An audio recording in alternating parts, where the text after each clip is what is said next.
ओम नमो भगवती वासुदेवाय नमः। जय श्री हरि, जय बृहस्पति देव। प्रिय श्रोतागण, आज बृहस्पतिवार के दिन सुनेंगे बृहस्पतिवार संपूर्ण व्रत कथा। तो प्रेम से बोले गौरी पुत्र गणेश की जय। जय श्री हरि। इस कथा को पठन तथा श्रवण मात्र से भक्त के सभी मनोकामनाएं पूर्ण होती हैं, घर में सुख समृद्धि का वास होता है। तो आइए पूरी श्रद्धा और भक्ति के साथ सुनते हैं बृहस्पतिवार संपूर्ण व्रत कथा। पौराणिक कथा के अनुसार प्राचीन समय की बात है। भारतवर्ष में एक राजा राज्य करता था। वो बड़ा ही प्रतापी और दानी था। वह नित्य प्रति मंदिर में भगवत दर्शन करने के लिए जाता और ब्राह्मणों और गुरु की सेवा किया करता। उसके द्वार से कोई भी याचक निराश होकर नहीं लौटता। वह प्रत्येक गुरुवार को व्रत रखता एवं पूजन करता, गरीबों की सहायता करता। परंतु यह सब बातें उसकी रानी को बिल्कुल अच्छी नहीं लगती थी। वह न तो व्रत करती और न ही किसी को एक भी पैसा दान में देती थी। वह राजा से भी ऐसा करने को मना किया करती थी। एक समय की बात है, राजा शिकार खेलने के लिए वन को चले गए। घर पर रानी और दासी थी। उस समय गुरु बृहस्पति साधु का रूप धारण करके राजा के दरवाजे पर भिक्षा मांगने के लिए आए। साधु ने रानी से भिक्षा मांगी तो वह कहने लगी, हे साधु महाराज, मैं इस दान पुण्य से तंग आ गई हूँ। इस कार्य के लिए तो मेरे पति ही बहुत हैं। अब आप ऐसी कृपा करें कि सारा धन नष्ट हो जाए तथा मैं आराम से रह सकूं। साधु रूपी बृहस्पति देव ने कहा, हे देवी, तुम तो बड़ी ही विचित्र हो। संतान और धन से कोई दुखी नहीं होता, इसको सभी चाहते हैं। पापी भी धन और पुत्र की इच्छा करता है। अगर तुम्हारे पास धन अधिक है तो भूखे मनुष्यों को भोजन करवाओ, प्याव लगवाओ, ब्राह्मणों को दान दो, धर्मशाला बनवाओ, कुआं, तालाब, बावड़ी, बाग, बगीचे आदि का निर्माण कराओ तथा निर्धन कुंवारी कन्याओं का विवाह करवाओ। साथ ही यज्ञ करो। इस प्रकार के कर्मों से आपके कुल का और आपका नाम परलोक में भी सार्थक होगा एवं तुम्हें स्वर्ग की प्राप्ति होगी। परंतु रानी साधु की इन बातों से खुश नहीं हुई। उसने कहा, हे साधु महाराज, मुझे ऐसी धन की आवश्यकता नहीं है जिसे मैं अन्य लोगों को दान में देती फिरूं, जिसको रखने और संभालने में भी मेरा सारा वक्त निकल जाए। साधु ने कहा, हे देवी, यदि तुम्हारी ऐसी ही इच्छा है तो जैसा मैं तुम्हें बताता हूँ वैसा करना। बृहस्पतिवार के दिन आंगन को गोबर से लीपना और अपने केसों को पीली मिट्टी से धोना। केसों को धोते समय स्नान करना। राजा से कहना कि वो हजामत कराए। भोजन में मांस मदिरा खाना। कपड़े धोबी को धोने के लिए देना। इस प्रकार 7 बृहस्पतिवार को करने से तुम्हारा सारा धन नष्ट हो जाएगा। यह कहकर साधु महाराज रूपी बृहस्पति देव अंतर्ध्यान हो गए। रानी ने साधु के कहने के अनुसार 7 बृहस्पतिवार तक वैसा ही करने का विचार किया। साधु के बताए हुए कार्य करते हुए केवल 3 ही बृहस्पतिवार बीते कि उसकी सारी संपत्ति नष्ट हो गई। भोजन के लिए भी 2 समय परिवार तरसने लगा तथा सांसारिक भोगों से दुखी रहने लगा। तब राजा रानी से कहने लगा कि हे रानी, तुम यहाँ पर रहो, मैं दूसरे देश जा रहा हूँ। क्योंकि यहाँ पर मुझे सभी मनुष्य जानते हैं, इसलिए मैं यहाँ कोई कार्य नहीं कर सकता। मैं अब परदेश जा रहा हूँ, वहाँ कोई काम धंधा करूँगा, शायद हमारे भाग्य बदल जाए। ऐसा कहकर राजा परदेश को चला गया। वो वहाँ जंगल से लकड़ियाँ काट कर लाता और शहर में बेचता। इस तरह जीवन व्यतीत करने लगा। इधर राजा के बिना रानी और दासी दुखी रहने लगी। किसी दिन भोजन मिलता और किसी दिन जल पीकर ही रहना पड़ता। एक दिन रानी और दासी को भोजन किए बिना 7 दिन व्यतीत हो गए। तो रानी ने अपनी दासी से कहा, हे दासी, यहाँ पास के नगर में मेरी बहन रहती है। वह बड़ी ही धनवान है। तुम उसके पास जाओ और वहाँ से 5 सेर बेझल मांग के लाओ, जिससे कुछ समय के लिए गुजारा हो जाएगा। दासी रानी की बहन के पास गई। रानी की बहन उस समय पूजा कर रही थी। बृहस्पतिवार का दिन था। दासी ने रानी की बहन से कहा, हे रानी, मुझे आपकी बहन ने भेजा है, मुझे 5 सेर बेझल दे दो। दासी ने यह बात अनेक बार कही, परंतु रानी की बहन ने कोई उत्तर नहीं दिया, क्योंकि वह उस समय बृहस्पतिवार का कथा सुन रही थी। जब दासी को रानी की बहन की कोई उत्तर नहीं मिला तो वह बहुत ही दुखी हुई। उसे क्रोध भी आया। वह लौटकर रानी से बोली, हे रानी, आपकी बहन बहुत ही घमंडी है। वह छोटे लोगों से बात नहीं करती। मैंने उससे कहा, उसने कोई उत्तर नहीं दिया। मैं वापस चली आई। रानी बोली, हे दासी, उसमें उसकी कोई गलती नहीं है। जब बुरे दिन आते हैं तब कोई असहारा नहीं देता। अच्छे बुरे का पता विपत्ति में ही लगता है। जो ईश्वर की इच्छा होगी वही होगा, यह सब हमारे भाग्य का दोष है। उधर रानी की बहन ने सोचा कि मेरी बहन की दासी आई हुई थी, परंतु मैं उससे नहीं बोली, इससे वह बहुत दुखी हुई होगी। अतः कथा सुन बृहस्पति भगवान का पूजन समाप्त करके अपनी बहन के घर गई और कहने लगी, हे बहन, मैं बृहस्पतिवार का व्रत कर रही थी, तुम्हारी दासी हमारे घर आई थी, परंतु जब तक हम कथा सुनते हैं तब तक हम लोग न उठते हैं और न किसी से बातें करते हैं, इसलिए मैं नहीं बोली। कहो दासी क्यों गई थी? रानी बोली, बहन, हमारे घर अनाज नहीं था। वैसे तुमसे कोई बात छिपी नहीं है, इस कारण मैंने दासी को तुम्हारे पास 5 सर बेजल के लिए भेजा था। रानी की बहन बोली, बहन देखो, बृहस्पति भगवान सबकी मनोकामनाएं पूर्ण करते हैं, देखो शायद तुम्हारे घर में कहीं अनाज रखा हो। यह सुनकर दासी घर के अंदर गई, वहाँ से उसे एक घड़ा बेजल का भरा हुआ मिल गया। उसे बड़ी हैरानी हुई क्योंकि उसके एक एक बर्तन देख लिया था। उसने बाहर आकर रानी को बताया। दासी अपने रानी से कहने लगी, हे रानी देखो, वैसे हमको जब अन्न नहीं मिलता तो हम रोज ही व्रत करते, अगर इनसे इस व्रत की विधि और कथा पूछ ली जाए तो हम भी इस व्रत को किया करेंगे। दासी के कहने पर रानी ने अपनी बहन से बृहस्पतिवार के व्रत के बारे में पूछा। उसकी बहन ने बताया, हे रानी बहन, बृहस्पतिवार को सूर्योदय से पूर्व उठकर स्नान आदि से निवृत्त होकर बृहस्पतिवार का व्रत करना चाहिए, लेकिन उस दिन सिर नहीं धोना चाहिए। बृहस्पतिवार के व्रत में चने की दाल और मुनक्के से विष्णु भगवान और केले के वृक्ष की जड़ की पूजन करनी चाहिए तथा दीपक जलाएं। उस दिन एक ही समय भोजन करें, भोजन पीले खाद्य पदार्थ का करें तथा कथा सुनें। इस प्रकार करने से गुरु भगवान प्रसन्न होते हैं और अन्न पुत्र धन देते हैं। इस प्रकार व्रत और पूजन की विधि बताकर रानी की बहन अपने घर को लौट गई। रानी और दासी दोनों ने ही निश्चय किया कि वे बृहस्पति भगवान का पूजन जरूर करेंगी। 7 दिन बाद जब बृहस्पतिवार आया तो दोनों ने व्रत रखा। घुड़सार में जाकर चना और गुड़ बीन लाई तथा उसकी दाल से केले की जड़ में विष्णु भगवान का पूजन किया। अब भोजन कहाँ से आए? दोनों बड़ी ही दुखी हुई, परंतु उन्होंने व्रत किया था, इस कारण बृहस्पति देव भगवान प्रसन्न थे। वे एक साधारण व्यक्ति के रूप में 2 थालों में सुंदर पीला भोजन लेकर आए और दासी को देकर बोले, हे दासी, यह भोजन तुम्हारे और रानी के लिए है, तुम दोनों करना। दासी भोजन पाकर बड़ी ही प्रसन्न हुई और रानी से बोली, रानी जी भोजन कर लो। रानी को भोजन आने के बारे में कुछ पता नहीं था, इसलिए वह दासी से बोली, जा तू ही भोजन कर ले, क्योंकि तू हमारी व्यर्थ में हंसी उड़ाती है। दासी बोली, एक व्यक्ति अभी भोजन देकर गए हैं। रानी कहने लगी, वह भोजन तेरे लिए दे गए होंगे, तू ही भोजन कर ले। दासी ने कहा, वह व्यक्ति हम दोनों के लिए भोजन की थाली लेकर आए हैं, इसलिए मैं और आप दोनों ही साथ भोजन करेंगी। फिर दोनों ने गुरु भगवान का नमस्कार किया और भोजन प्रारंभ किया। उसके बाद से वे प्रत्येक बृहस्पतिवार को गुरु भगवान का व्रत और पूजन करने लगी। बृहस्पति भगवान की कृपा से उसके पास धन हो गया, परंतु रानी फिर पहले की तरह आलस्य करने लगी।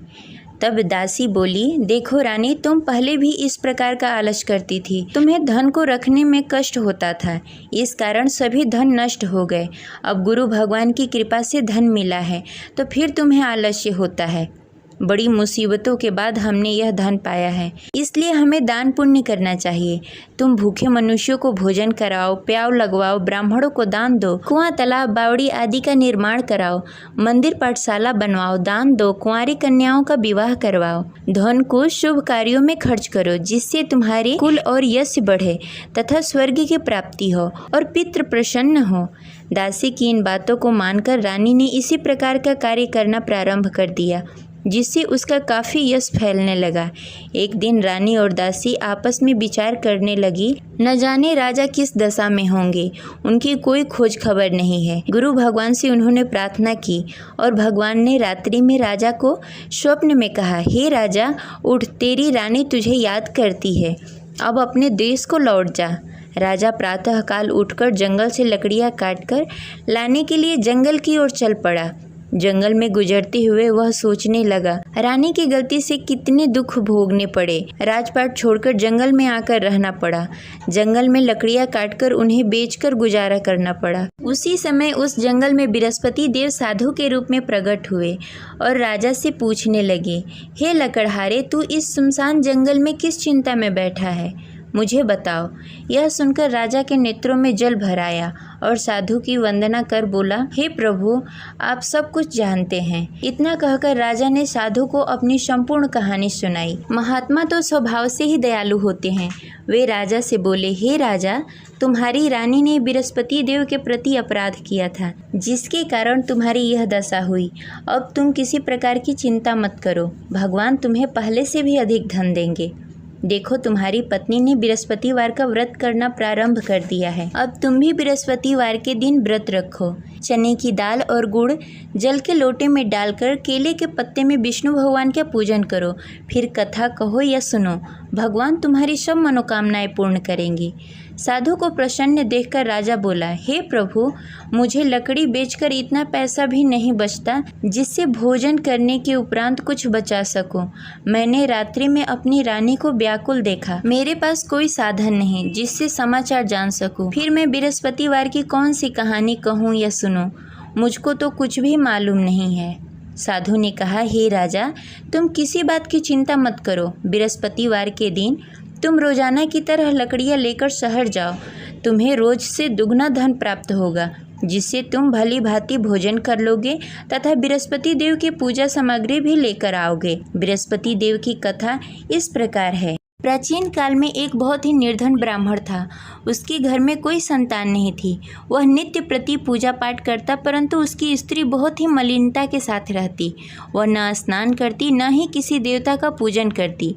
प्रातःकाल उठते ही सर्वप्रथम भोजन करती, बाद में कोई अन्य कार्य करती। ब्राह्मण देवता बहुत ही दुखी रहते थे। पत्नी को बहुत समझाते, किंतु उसका कोई परिणाम नहीं निकलता। भगवान की अनुकंपा से एक समय ब्राह्मण की पत्नी गर्भवती हुई और 10वें महीने एक सुंदर कन्या को जन्म दिया। निर्धन ब्राह्मण कन्या के जन्म से बहुत दुखी हुआ। धीरे धीरे ब्राह्मण की कन्या बड़ी होने लगी। बचपन से ही उस कन्या की रुचि भगवान विष्णु की पूजा में थी।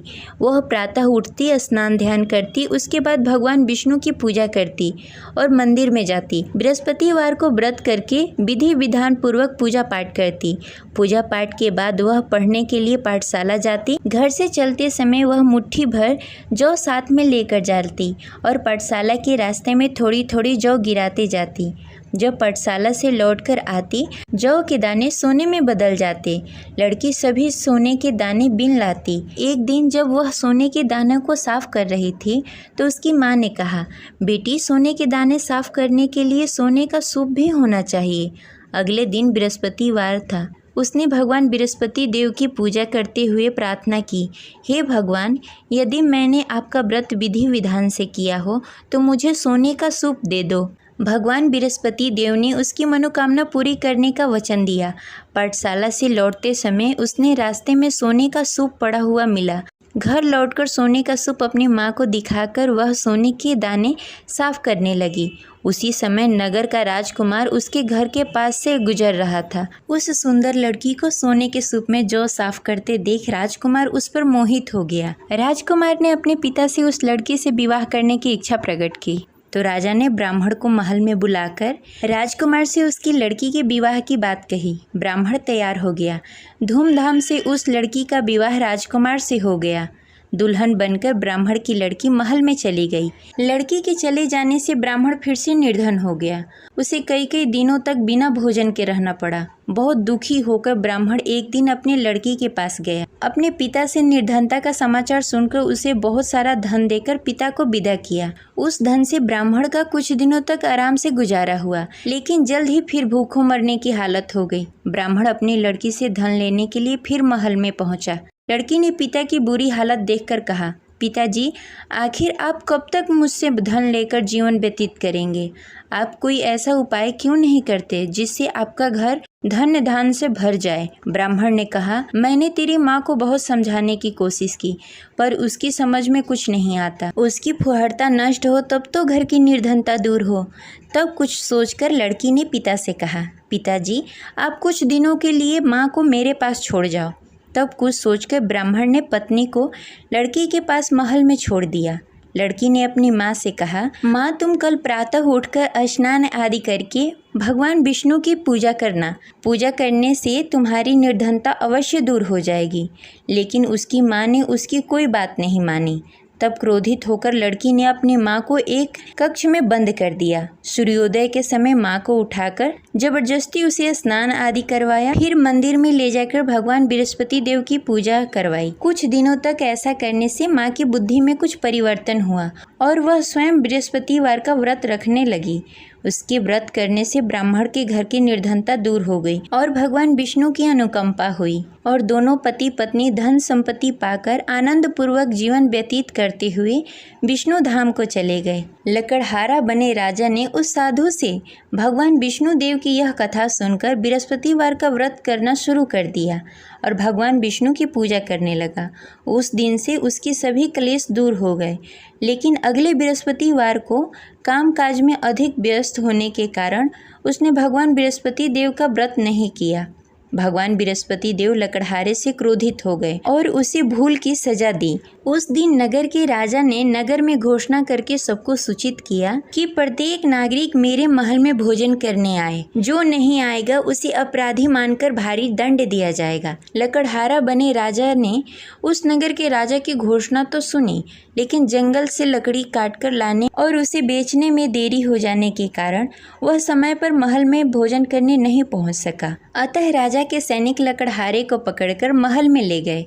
राजा ने उसे महल के एक कक्ष में बैठाकर भोजन कराया। उस कक्ष में एक खुट्टी पर रानी का सोने का हार लटका हुआ था। लकड़हारा अकेला उस कक्ष में भोजन कर रहा था। तभी उसने एक आश्चर्यजनक घटना देखी। देखते ही देखते वह खुट्टी हार को निगल गई। थोड़ी देर बाद जब राजा ने हार को गायब देखा तो लकड़हारे को कारावास में डाल दिया। लकड़हारा मन ही मन अपने भाग्य को कोसने लगा। तभी उसे जंगल में मिले साधु का स्मरण हुआ।